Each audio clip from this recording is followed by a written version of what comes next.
If you've ever followed budgeting advice, cut expenses, stopped eating out, cancelled subscriptions, and somehow still ended up broke, then listen carefully.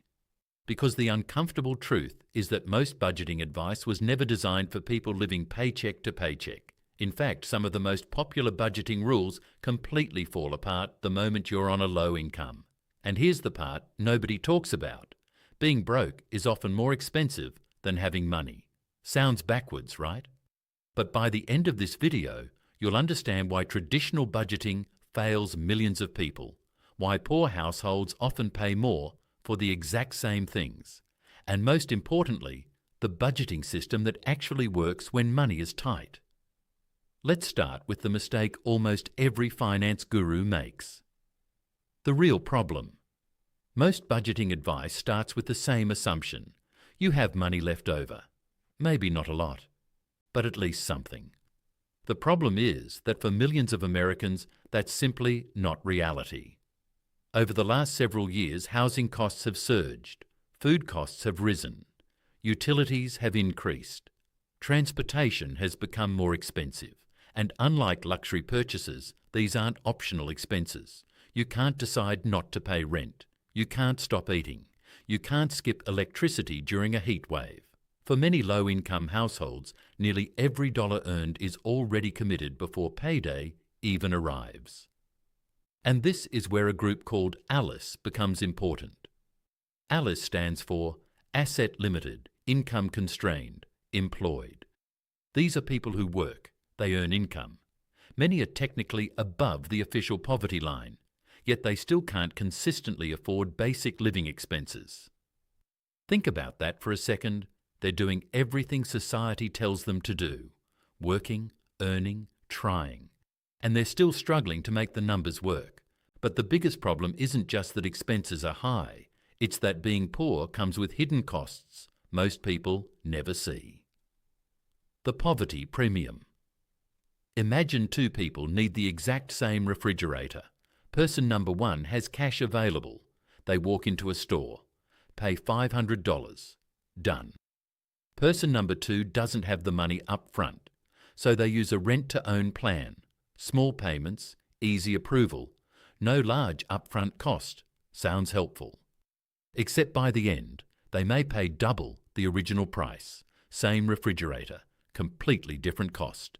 This is called the poverty premium, and it shows up everywhere. A person with a traditional bank account might cash a paycheck for free. Someone without one could lose part of that paycheck to fees. A person with good credit may access relatively affordable financing.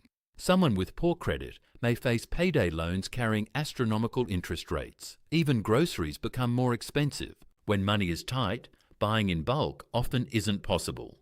Instead of purchasing the larger, cheaper package, you're forced to buy smaller quantities with a higher cost per unit.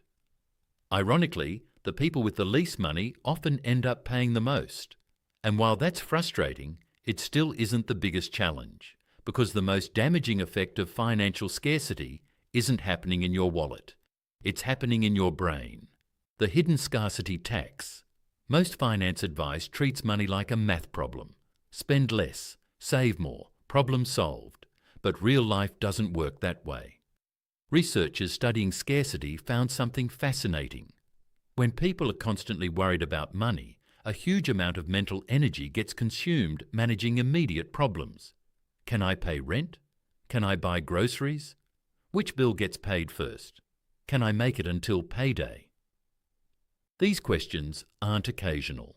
They're daily, sometimes hourly. And that constant pressure creates something called tunneling. You become hyper-focused on today's emergency.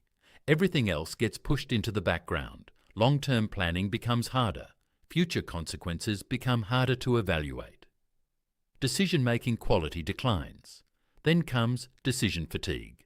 Imagine making dozens of high-stakes financial choices every single week. Rent, electricity, gas, food, transportation, medicine. Every decision feels important because it is important.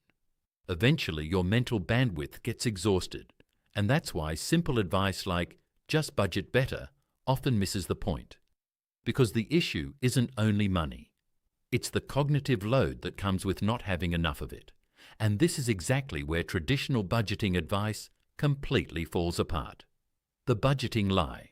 You've probably heard of the 50-30-20 rule. It's one of the most popular budgeting systems in the world. The idea is simple. 50% for needs, 30% for wants, 20% for savings. Sounds great, until you actually run the numbers.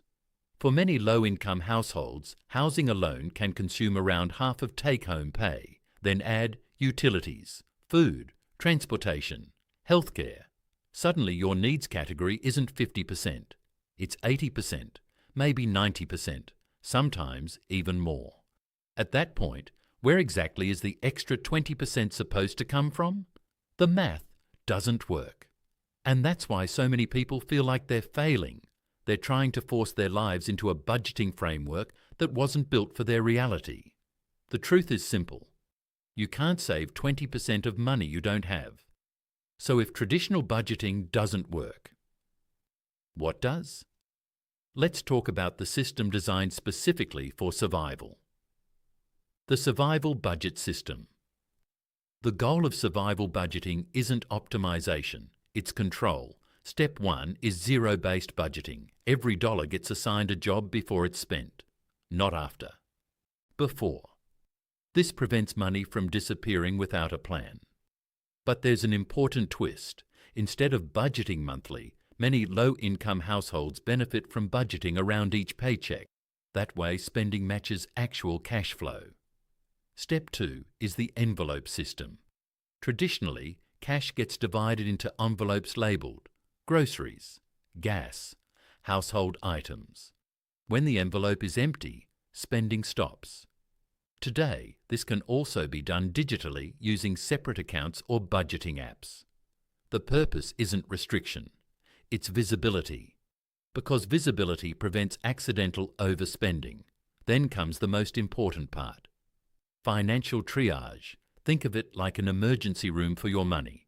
Not every bill has equal importance. Priority 1. Housing and utilities.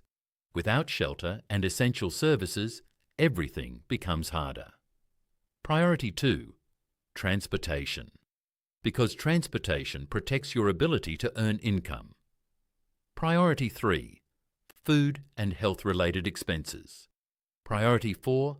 Debt obligations. The objective isn't perfection. The objective is preserving stability and protecting your ability to keep earning.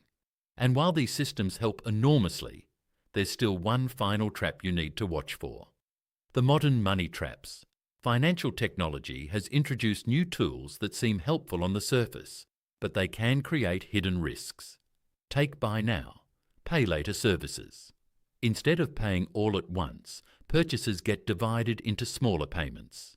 That sounds harmless, but those small payments add up. Before long, you may have multiple automatic withdrawals happening every month. Each one looks manageable individually. Together, they become difficult to track. The same thing can happen with earned wage access apps. These services let workers access money before payday. And while they're often less harmful than payday loans, frequent use can create a new problem. Every future paycheck arrives smaller, which increases the temptation to use the service again and again. Eventually, what felt like a temporary solution becomes part of your financial system. That's why every financial tool should be evaluated carefully, because convenience and sustainability aren't always the same thing. So after everything we've discussed, what's the biggest lesson? Final payoff. The biggest lesson is this. If you're struggling financially, it doesn't automatically mean you're bad with money. And it definitely doesn't mean the solution is simply skipping coffee or cancelling Netflix.